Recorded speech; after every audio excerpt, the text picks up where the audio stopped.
Hello, everyone, and welcome to the second episode of the Mostly Human Show, where we talk about how AI can be applied to the networking world. My name is Adrian, and I'm a developer advocate here at Cisco. And my name is Shereen. I'm also a developer advocate here. So, Shereen, we discussed about fine-tuning LLMs for specific domains in episode 1. We briefly covered the use case of optimizing a networking ticket triage application using AI. Let's dive deeper into this topic and discuss today how to prepare and organize the data needed for LLM training and fine-tuning. Sure. Yeah, that seems like a natural next step to discuss.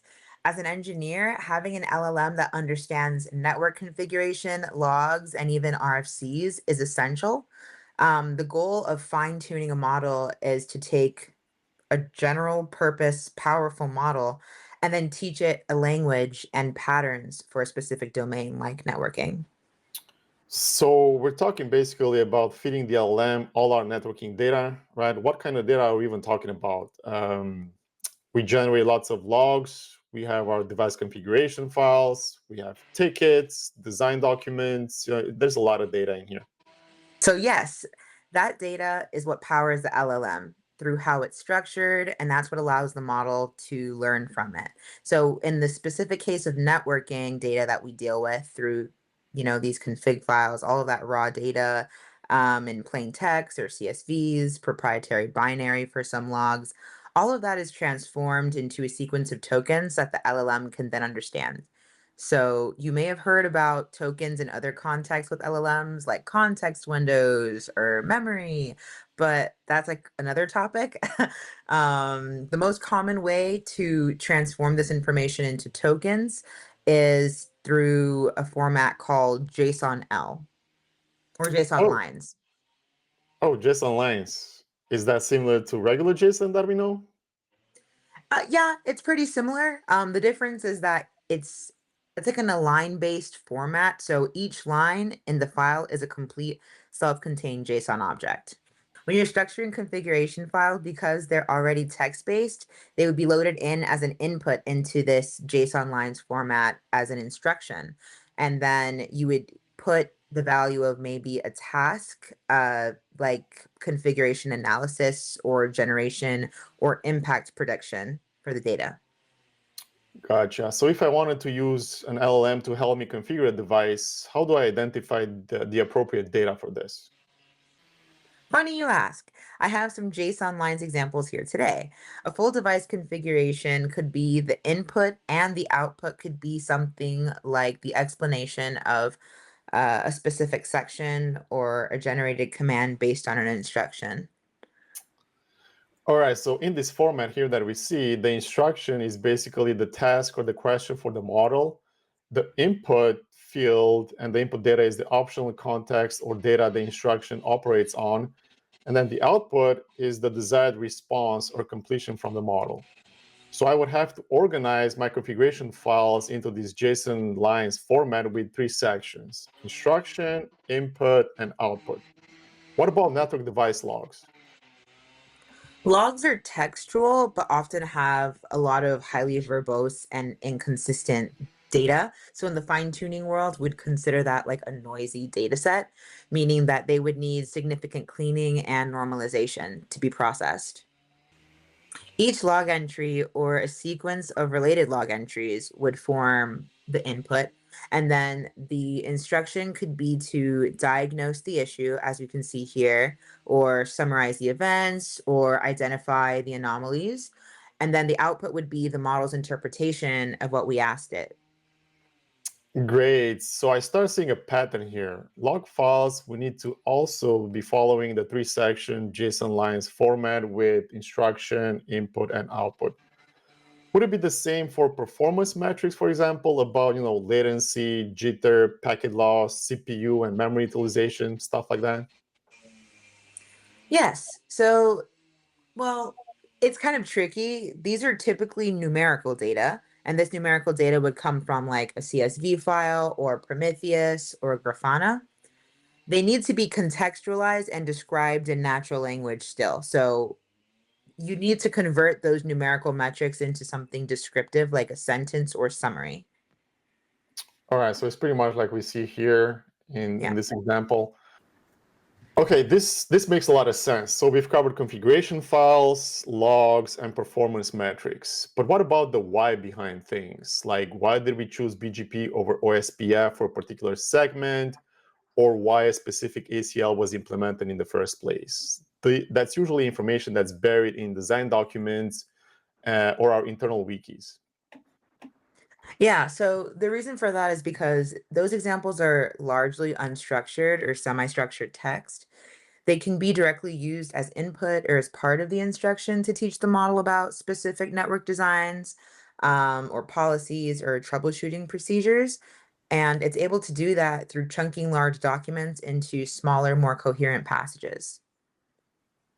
All right, so that covers lots of IP and proprietary design information that we have. I'd also like to take advantage of all the knowledge from resolved tickets over the years. We have some great data captured in our ticketing system. Yeah, I can imagine. Over the years sounds like a lot of data, like you were mentioning earlier. Troubleshooting tickets and incident reports contain valuable natural language descriptions, problems, diagnostic steps, and resolutions, all in like a natural language. So extracting problem statements, symptoms, the actions taken, and even resolutions, they form instruction output pairs. Okay, perfect. So I definitely start seeing now a pattern here where we have instruction, input, and output for in these JSON lines formatted documents. Between the configuration files, logs, metrics, design documents, wikis, knowledge base, tickets, right there, that is a lot of data. Sounds Yeah. like preparing all this data for JSON lines and for ingesting it into the LLM is the biggest challenge. Is that fair to say? Yes, it is fair to say. Data prep is often around 80% of the effort when it comes to optimizing your models. And when we're looking at this, this just the data prep step, we're looking at like five mini steps in here. You collect the data, right? So you identify your source, you're gathering all of the relevant data. After you do that, then you're cleaning and normalizing it because, like I mentioned earlier, sometimes your data is a bit messier than you anticipated, and you have to normalize that in order for the LLM to properly parse it and read through the structure of what you have and, get the best information out of it.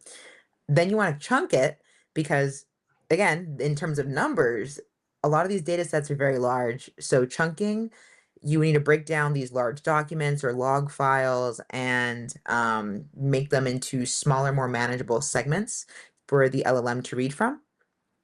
Then you're going to want to tokenize that data. So it's taking what was within that LLM's context window and we're converting the textual data into something numerical, those tokens that the LLM can then process.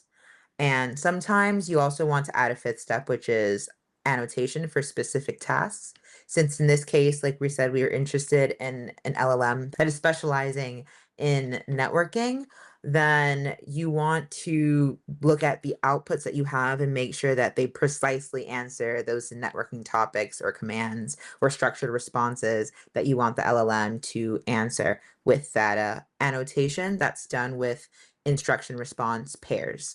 Gotcha. So after doing all of that, right, all these steps, if I give it a bunch of configs and logs, can the LLM now tell me if a new config change is going to break something, for example? Potentially, yes. So, since our goal is to optimize our model to excel in the networking space, we can focus our fine tuning on diverse configurations, change logs, and incident reports linked to specific changes.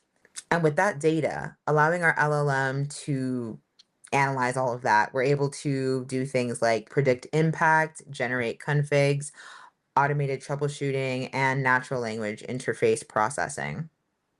Okay, so what are some examples of those?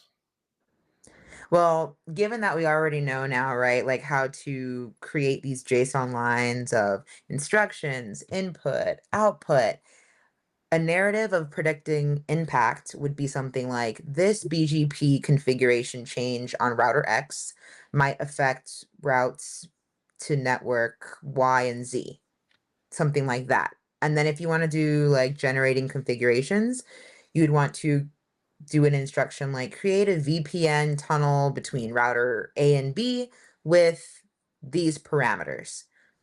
In the case of automated troubleshooting, then it would be something like based on these specific syslog messages, I would like to see which is the most likely to cause a flapping interface on switch Z. And Oh, then what about natural language interface?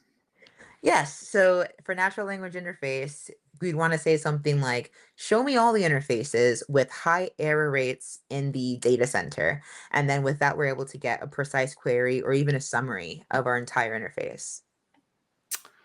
That sounds like a dream, but what about privacy and security? We can't just dump all our sensitive network data into an external cloud LLM. Very true. So again, with all of this LLM optimization, we definitely always want to think about privacy and security, right, at the forefront. So it's a critical constraint when we think about that because for sensitive data, we look at something like an on-premise or a private cloud deployment with these LLMs, at least to ensure that there's some type of robust anonymization and the proper data governance. Also, if you're thinking about working with open source LLMs like Quen or Mistral, it's important to note that you can also host those privately. So just because they're open source, you're not really tied to that open structure. So the process would be gather the data, clean it, feed it to a model like, let's say, Mistral, Colama, Quen, and then ask it network specific questions. In a nutshell, yes. The feeding part involves carefully structuring the data into some type of prompt response pair or a continuous text sequence, and that's what's able to guide the model's learning. This is genuinely exciting, right? I can see how this could transform network operations, moving us from, reactive troubleshooting to actually proactive intelligence. It is a huge undertaking, but the potential upside for efficiency and reliability is just immense. Exactly, Adrian. So, just like we mentioned last time, by being able to optimize your model specifically for networking, there could be a lot of gains seen in this space. And it's all about augmenting the intelligence of this model to perform tasks that we're already doing. And the first step that we're looking at in terms of undertaking this journey would be looking at that data that we already have and figuring out how to prep it. All right, everyone, that's episode 2. If you're interested in this content, let us know what you want to see next, please. Yes, please drop comments below and let us know what you want to see next. We're excited to continue this series and share all of our knowledge about how to combine networking and AI together. We'll see you next Friday. Take care, everyone. We'll see you on the next one. Bye. Bye.